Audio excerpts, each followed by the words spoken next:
streamed live on Twitch at LordBrandon10. All right, YouTube, welcome back. And today we have This Week in Destiny Rising. So we're going to go ahead. We're not going to read everything. I already read it. I'm just going to skim over the important parts that you guys should be aware of. So maintenance, duration, and compensation. So the maintenance starts today, September the 18th, and it's going to start here in just a few hours.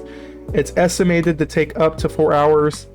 And the compensation for that, since the game is being taken offline, is going to be 200 Lumia leaves. So when you guys log on after maintenance, make sure to go to your mail and check you should be like a message, and it's going to have 200 Lumia leaves that you can claim absolutely for free. That's enough to do one draw for the limited edition banner for Gwen or Estella.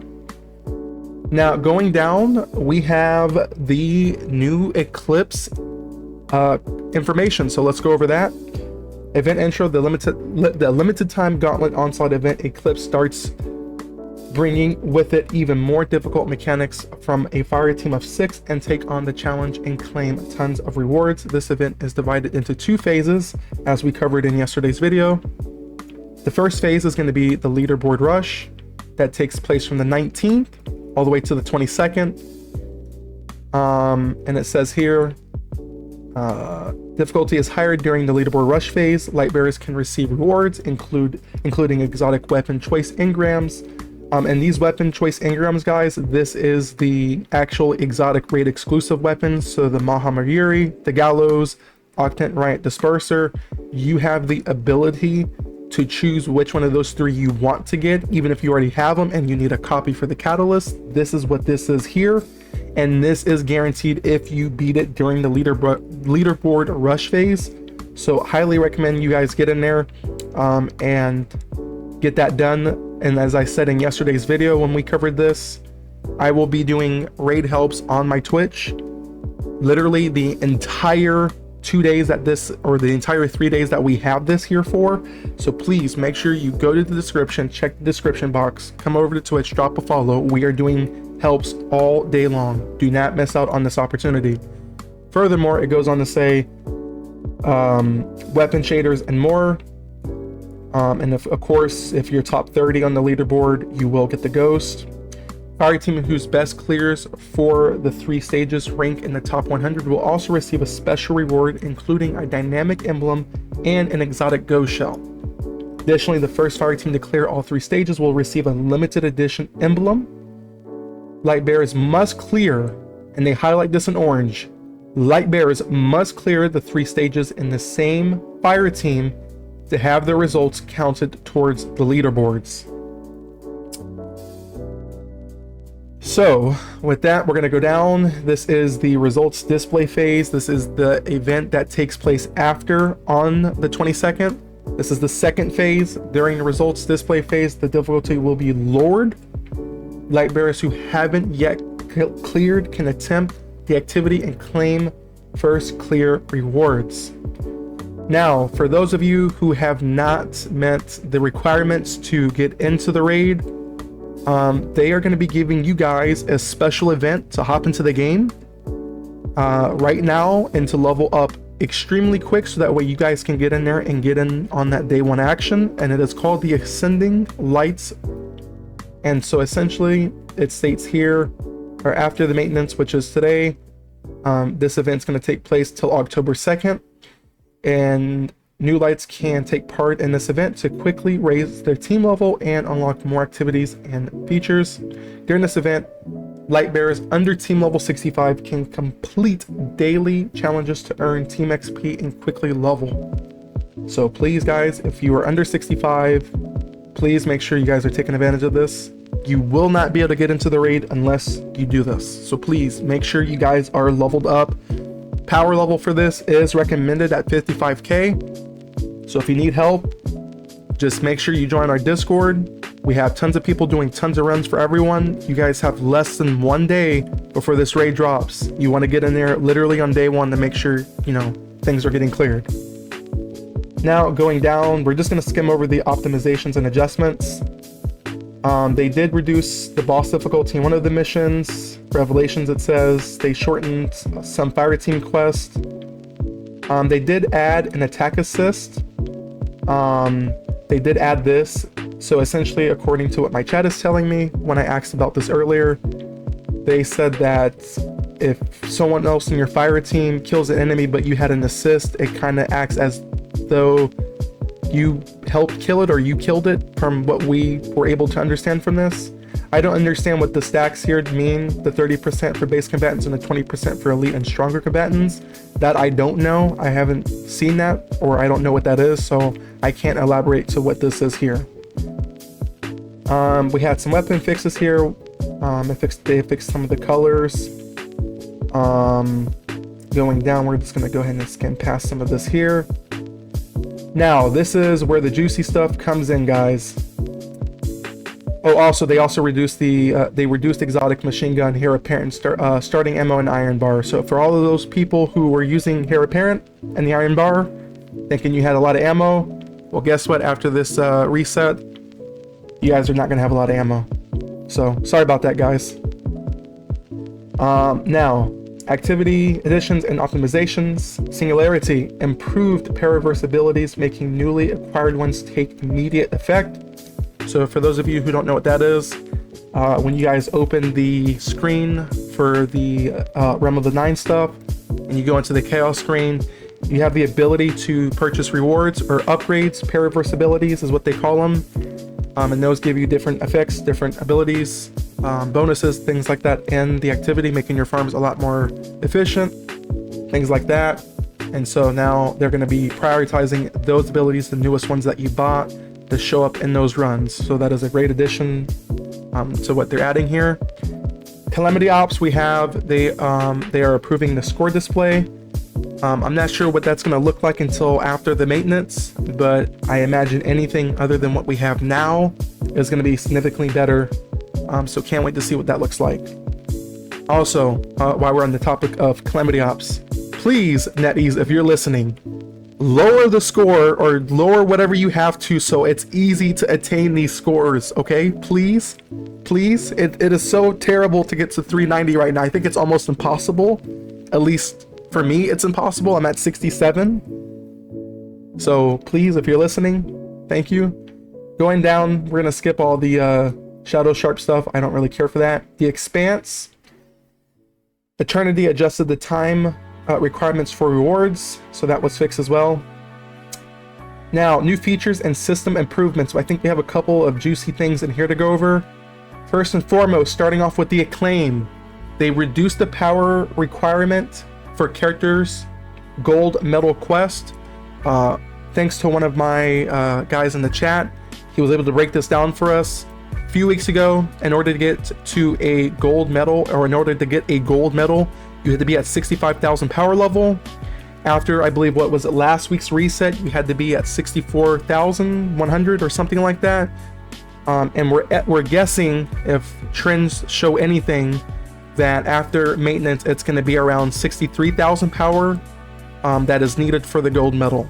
Like I said, that's not a fact. We're just speculating due to what has been done before in the last 2 weeks. So that is huge for all of those, for all of you guys who are trying to get out and get those gold medals. 63 is extremely easy to hit right now, especially with all of the time we've had in the game. So make sure you guys are checking that out. Emblems, they improved the display of the emblems. Destinations, they improved the resource models and light bearers carrying and animation for front lines, radio forest, supply, retrieval. We're gonna skip over some of the power stuff. There wasn't anything really juicy in there. Black market, there was something good here. So for any of the catalysts that you already owned in the black market, this is going to be a bonus to you. It states catalysts you already own and catalysts for weapons catalysts you already own and catalysts for weapons whose catalysts you've already activated will no longer be stocked. So essentially, when you go in there, it's going to show that it's unstocked, like you're not going to be able to purchase it. So that is a good feature for you guys. I know that happened to me last week. I already had the Royal Contravene catalyst. It was like a level 1, and that's what he was selling. I bought it, and I guess I was just out of luck because I already had it. Fire Team Finder, we have some improvements to that with searching the fire teams, helping light bearers quickly find teammates across the whole server. So we have some improvements to that system as well. Going down, there was another juicy one that I wanted to get to. Controls, also they improved the controls, so improve the on-screen prompts when playing Go Ghost Go. I don't know if anyone's still playing that, but if you were playing with the controller, there was some improvements with that to that little mini game there. Economy and resource cost adjustments. This one has got a lot of juicy stuff in here, I believe. Let me see. Increase the chance of acquiring exotic weapons when claiming pinnacle rewards from Gauntlet Onslaught. Does not include weekly high value rewards. So whenever you guys are going in daily and you're farming your Gauntlet Onslaught, using pinnacle energy is going to have those increased exotic drops. But like I said, if you're just getting on for the first week after the weekly reset, that is not going to apply to your weekly 3 high value rewards that you get. So keep that in mind. Those are 2 different systems. Now, pinnacle rewards increase the chance of acquiring exotic artifacts when claiming pinnacle rewards from Singularity Chaos. So for any of you guys who are like me, quote unquote, who are spending time in the mines, literally doing 500 waves, you are going to have the chance at now getting more exotics while you are in the chaos mode. And another juicy one for all of the people who are farming the mines right now. This is probably the highlight of the entire article, in my opinion. Increase the chance of acquiring exotic artifacts when claiming basic rewards from Singularity Chaos. Like, oh my god. That is amazing, guys. Once again, I'm going to repeat it. Basic rewards, no pinnacle energy necessary. Increase the chance of acquiring exotic artifacts when claiming basic rewards from Singularity Chaos. So guys, after this maintenance, spend all of your time in Chaos tomorrow. Get those last minute exotic artifacts. And yeah, someone in the chat says if increase is 3% from 1%, I'm going to crash all day. All right, now going over, we have some basic rewards. Added bounty value to all basic rewards. Once you accumulated enough bounty value, you can redeem seasonal engrams from the bounty screen. I think that's a nice adjustment in terms of the bounties, because I was just getting the bounties and I was getting nothing out of it. So now the fact that we have the ability to redeem those for the seasonal engrams, that is just going to make getting those nice, sweet cosmetics even more amazing. So now moving to the next one.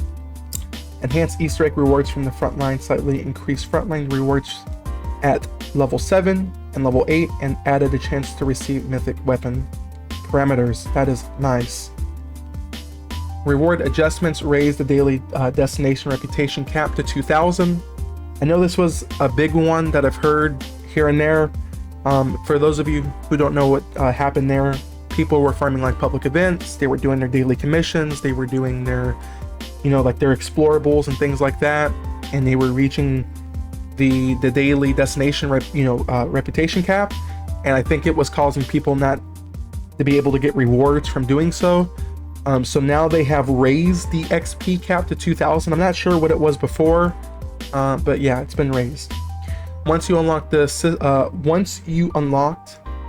season system, the team XP earned will be shown as season XP. So I think right now it was showing team XP, so now it's going to be displayed as season XP for all of the people who are level 80 and up. People who are still 80 below, 65, people who are going through the Ascending the Light quest, you guys are going to still be working with team level XP, so keep that in mind. Character and narrative content, there wasn't really nothing juicy here. We have Xuan Wei, but let's be honest, I don't think anyone cares about Xuan Wei. It does state, though, improve the aiming accuracy of Xuan Wei's signature ability, Fist of Warpath. I'm gonna be honest, I don't even know what that is. I don't play him. Moving over. Activity issues. Fixed an issue in which leaving the treasure hall would clear saved progress. Singularity Order. Fixed an issue in which after completing Order 7, Stage 6, the fan would activate without a button to interact. No one cares about him, says Steva. I mean, Ikora great. Make Ikora great again. Sorry, guys. Okay. Next up, legendary campaign fixed an issue in which the character borrowing feature did not work as intended. So for those of you who are going through borrowing characters to get through those difficult missions, they are deploying a fix. So you guys will be able to take advantage of that again. Calamity Ops fixed an issue in which some combatants would spawn with incorrect tier on specialist difficulty, resulting in lower scores. Really? Hold on a second. It says fixed an issue in which some combatants would spawn with the incorrect tier on specialist difficulty, resulting in lower scores. Interesting. Okay, now moving down to artifacts and weapons issues. There wasn't a lot in here that I noticed, but for example, it says fix an issue in which rampaging, whatever artifact cannot. Yeah, all this is mumbo jumbo. Yeah, all this is mumbo jumbo. I don't think this was impacting anyone here. Environment model issues. I don't think there was anything here.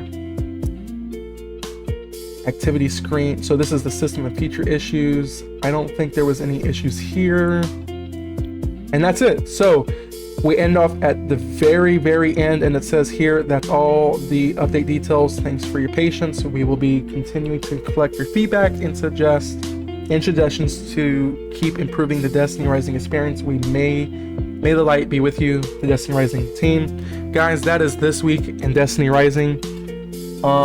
One of the things I want to just highlight from this article here, guys, is the raid. Right now, this is the biggest event, the Eclipse. It's getting ready to drop this Friday, guys. I highly encourage all of you guys, once you are done watching this video, please go over to my Twitch channel at Lord Brandon10, drop a follow, wait for me to go live. I'll be going live 30 minutes before the raid drops at noon. We will have a set team that goes in that clears it for worlds first, and then as soon as we clear it, we're going to be helping the entire Destiny Rising community get the Eclipse raid done. If you guys look on your screen, it says here the helps that I've done so far has been 105. That is strictly onslaught clears. That's not counting any grandmasters or any strikes or whatever calamity ops. That is strictly raid helps. So once again, if you need any help, you just need a team, you need someone to run with, come over to the Twitch channel. I highly encourage you guys to do so. Once again, I will also have my Discord to our amazing Destiny Rising community linked as the first pinned comment down below. That just scared me, I'm sorry, in the comment section. And with that, guys, we'll see you in the next video, and we'll see you guys live on Twitch this Friday at 11:30 a.m. EST, before noon, before the raid drops, the calm before the storm. So with that, take care, YouTube. We'll see you guys in the next one.